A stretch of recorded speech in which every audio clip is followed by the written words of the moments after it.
everybody, I'm Danny Otto. Welcome into an all-new episode of That Recap Show. Now, before we get into the episode, just wanted to issue major spoiler alert. We are going to be going over everything from episode 3 of X-Men 97. So if you haven't watched that episode yet, you may want to pause this video, head over to Disney Plus, check out that episode, and then come back and enjoy the breakdown. Now, with that out of the way, let's start the show.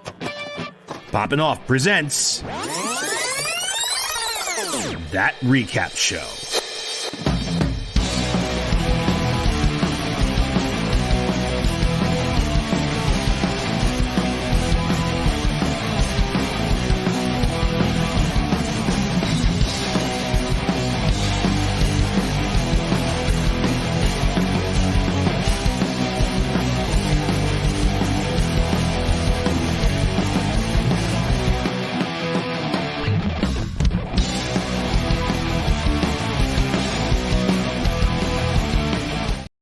All right, joining with me to break down everything from episode 3 of X-Men 97, it's Johnny Rico!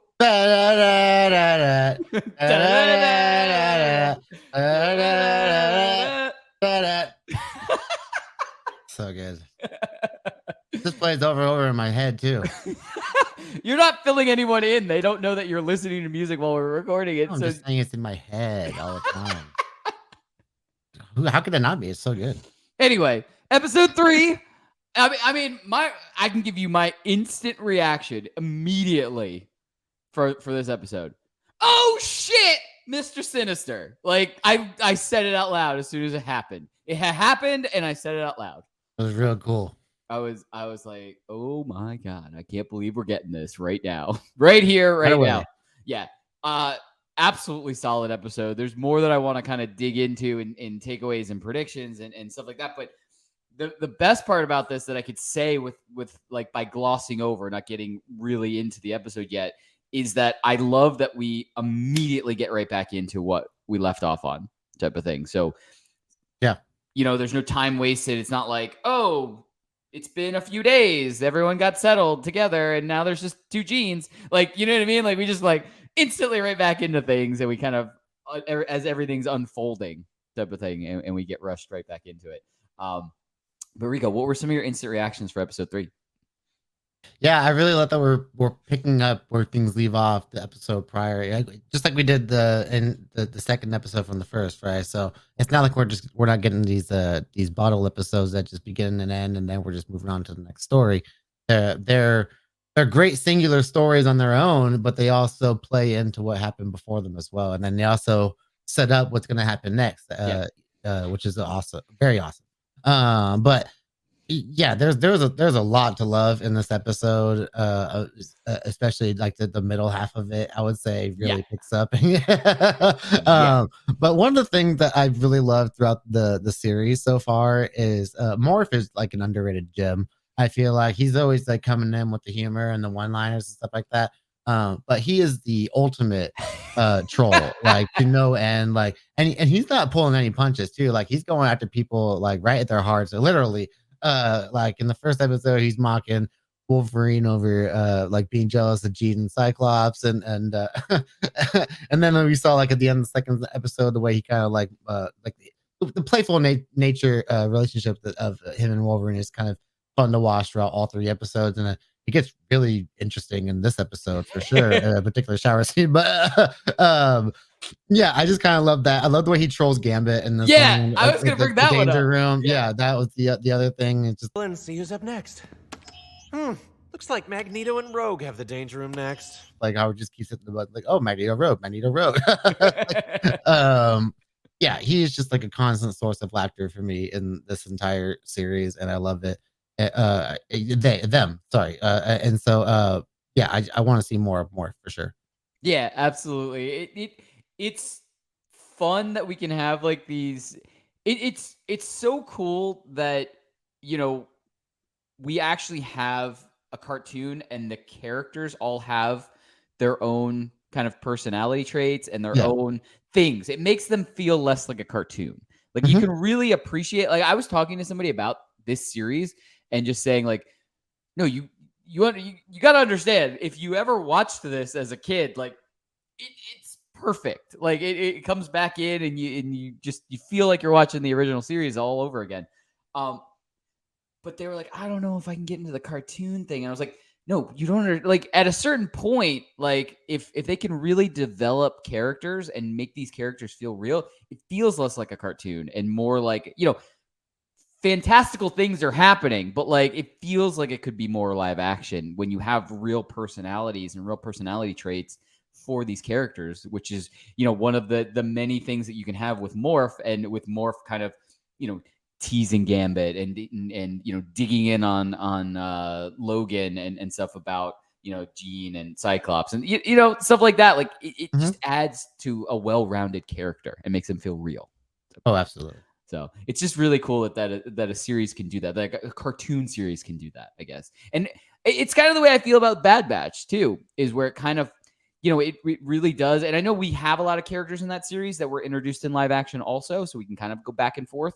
But it's interesting when we can get a well-rounded cartoon that actually, feels like these characters are real, type of thing. So yeah, animation to me is one of the best forms of storytelling, and that's just exactly what it is. It's just another form of storytelling to me. And to me, it's just like, when you're watching like your favorite comic book, literally just kind of like when you're watching the actual art, but it's moving now. So you're watching a motion comic essentially. So it's all about it all comes down to perspective. But yeah, it's really great when you have stories like the ones we have in X-Men 97 and Bad Batch that are telling like these really humanizing stories as well. So there's a huge relatable factor to them that like anyone of any age can enjoy it, essentially.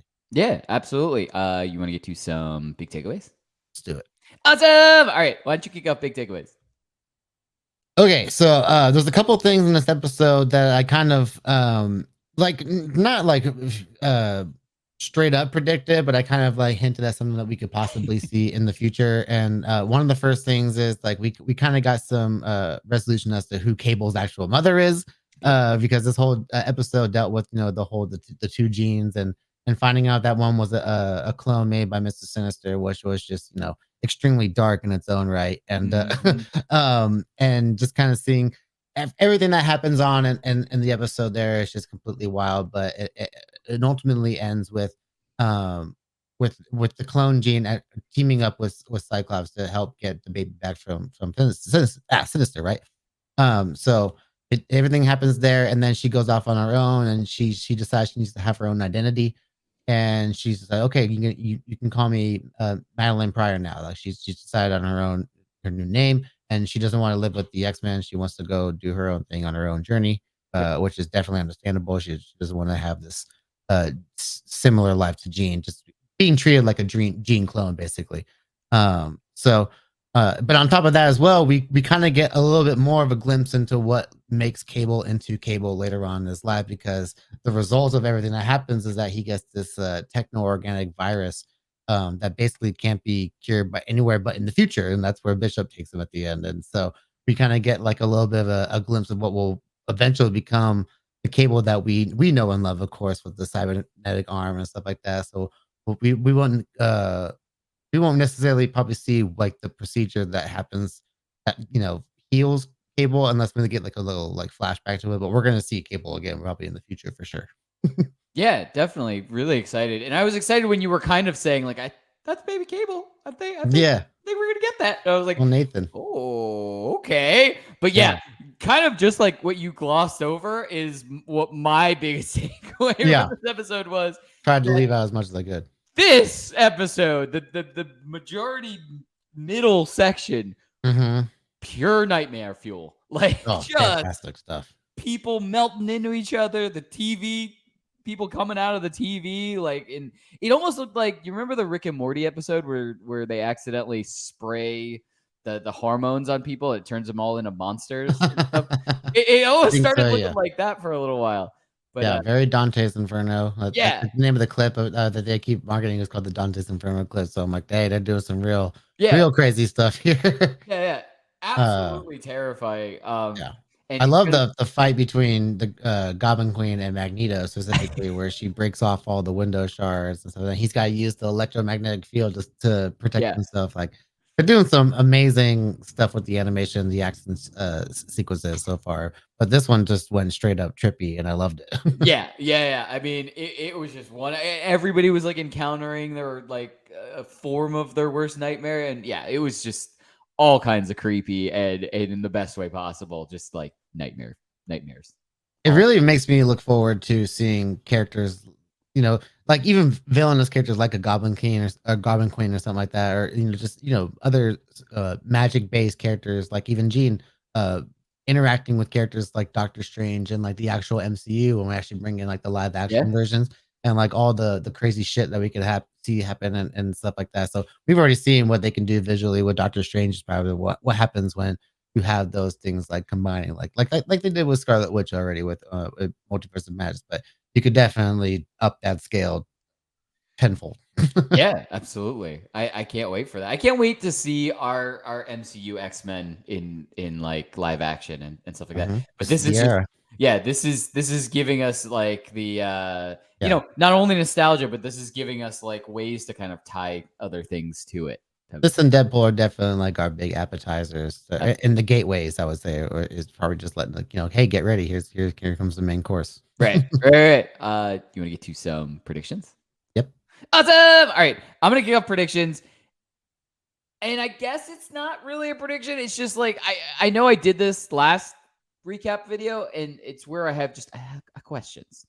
Mhm. Questions for the group. Um I totally understand if we don't have an answer to this. I know we talked about this, like peek behind the curtain. We talked about this before we started recording, and we don't know like where an answer is for this, but is there a way? Are we ever going to find out kind of when the gene swap happened? Like, I know we got a flashback of both of them kind of hooked up to the table. I'm assuming they were like kind of splitting the memories between the two of them, or like giving most of the memories to both of them, type of thing. But like, how long? Like, obviously not in this series, but like, in in universe, how long has this clone Gene just been hanging out, not knowing she was clone Gene? Yeah. Like, It seems like, yeah, they kind of implied themselves they have no real idea. right, I like the way that Madeline was just kind of saying, like, well, which one of us was the Phoenix? Which one was like did all these things that happened in the past? Like, which one right. of us was the first X-Men? So yeah, I do like that they kind of like played with both their memories in that sense. And it's Mr. Sinister, so I have to imagine it's gonna pop up again sometime in the future, and maybe we'll get a little bit more answers when it comes to that. Yeah, definitely. But Rico, what are some of your predictions? I guess moving forward in this series or in general? Um, okay, so like I was talking about before, I'm really excited to see what's just gonna happen with like the story of little baby Cable. If we're actually gonna get like more of a progression of like Wee little who, Cable. yeah, if we'll know who Bishop is actually taking him to because he does imply that he knows somebody that can help out Cable. I guess Nathan at this point because he's not Cable yet. Yeah.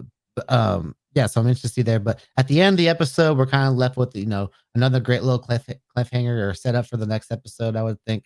We see Storm for the first time since the last episode, and she's just kind of hanging out in a bar, chilling, having a drink, and just kind of living the normal life it seems. And man comes up to her and kind of mentions how he knows. I think he knew Charles, and he just knows some people.